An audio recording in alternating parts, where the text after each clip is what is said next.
Un sommet international, jusqu'il y a quelques mois, c'était presque une formalité pour Vladimir Poutine. Cela ressemble désormais à du pain béni. Sa guerre en Ukraine l'a isolé.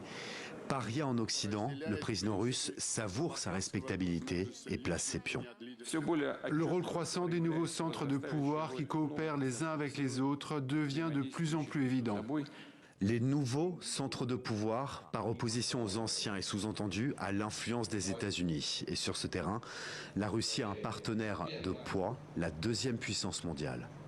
La Chine et la Russie ont maintenu une communication stratégique. Face aux changements qui traversent le monde et notre époque, la Chine entend travailler avec la Russie pour montrer ce qu'est la responsabilité d'un grand pays, avoir un rôle de leader et apporter de la stabilité dans un monde de turbulences.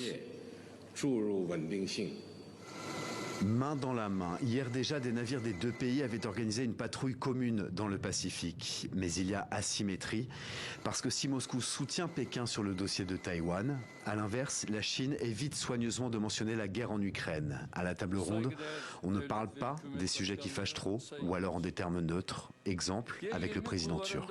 Nous nous efforçons de mettre fin au conflit en Ukraine par la diplomatie le plus rapidement possible. Pas question non plus d'évoquer trop directement le cas des Ouïghours, cette minorité musulmane réprimée par la Chine. De ce sommet, on retiendra aussi le président iranien qui dénonce l'intimidation américaine. Les oreilles de Washington ont dû siffler bien fort ce vendredi.